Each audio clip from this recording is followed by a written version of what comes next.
tahu terlebih dahulu tentang bahasa Indonesia. Bahasa Indonesia mempunyai dua kedudukan.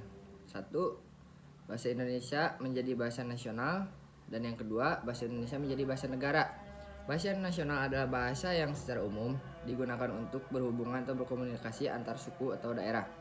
Sedangkan bahasa negara adalah bahasa yang secara umum diakui sebagai bahasa identitas suatu negara. Seorang anak muda bertindak, tapi di sisi lain juga aksesnya seringkali dibatasi. Dan ketika bersuara dianggap anak muda tahu apa? Persis, jadi itu kan sebuah kondisi yang kontraproduktif, kontradiktif, dan juga buat saya seringkali akhirnya ada semacam beban ganda juga gitu ya untuk anak muda. Padahal lagi-lagi aksesnya terbatas, regulasi tidak dibentuk untuk mengakomodasi kepentingan mereka seringkali. Sesimpel kalau misalnya first voters tadi sebagai contoh, berapa banyak kemudian calon anggota legislatif misalnya yang memang bertemu konstituennya yang usia first voters itu 17 tahun misalnya. Kemudian mengakomodasi betul-betul apa kepentingan mereka. Seringkali kita juga akhirnya hanya jadi angka gitu, statistik bahwa ada sekian banyak jumlah anak muda yang jadi first voters itu hanya jadi ladang suara. Oke. Bagaimana tanggapan Anda terhadap bahasa yang digunakan dalam wawancara tersebut? Penilaian saya terkait bahasa Indonesia yang digunakan dalam video tersebut secara keseluruhan menggunakan bahasa Indonesia yang formal atau resmi. Karena pembahasan yang sedang mereka bicarakan yaitu tentang suara anak muda yang mana mempengaruhi perkembangan negara.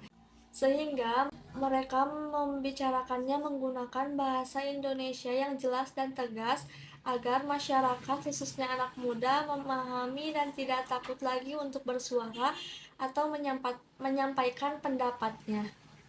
Review part 2. Di sini saya akan mereview salah satu cuplikan video dari channel YouTube Maudy Ayunda, yaitu Rahasia Sukses Tips Bergaul dan Banyak Teman. Nah, di video tersebut Maudy Ayunda membagikan 3 tips menarik dari buku yang dibacanya, yaitu dari buku yang berjudul How to Win Friends and Influence People dari Dale Carnegie. Dan di buku ini penulisnya memberikan banyak tips-tips yang bisa membantu kita untuk menjadi orang yang memimpin dengan pengaruh yang lebih dan dengan skill komunikasi yang lebih baik dan disukai banyak orang. Berikut videonya. Insight pertama, memanggil nama dan senyum. Ada 2 hal simpel yang mungkin sering terlupakan pada saat kita berinteraksi dengan orang. Nama dan senyuman. Pada saat kita mengingat nama orang, terus memanggil mereka dengan nama, kita membuat orang lain merasa diapresiasi dan menunjukkan bahwa kita memvalue kehadiran mereka di hidup kita. Terus, ekspresi muka kita juga menjadi salah satu alat komunikasi yang penting. Nah, dari tips pertama itu, kalau kita senyum, pasti orang lain juga akan membalas lagi dengan senyuman, karena sifatnya menular dan memberikan aura positif. Insight kedua, tips memberi kritik. Kritik yang disampaikan dengan cara yang salah bisa membuat orang lain jadi defensif, atau mungkin kita menyakiti hati mereka dan membuat mereka menutup diri. Saat kita tidak setuju dengan perspektif orang atau kita perlu memberikan kritik, lontarkan pertanyaan yang bisa menggiring ke arah pemikiran kita. Tapi jangan pernah langsung mengatakan, oh kamu salah tuh, itu nggak benar tuh, secara gamblang. Insight ketiga, buatlah orang lain merasa penting. Kalau kita bisa mengikuti prinsip ini, kita bisa memiliki banyak teman dan kebahagiaan di hidup ini. Jadi, kita harus lakukan ke orang lain apa yang kita ingin dapatkan dari orang lain. Gimana caranya?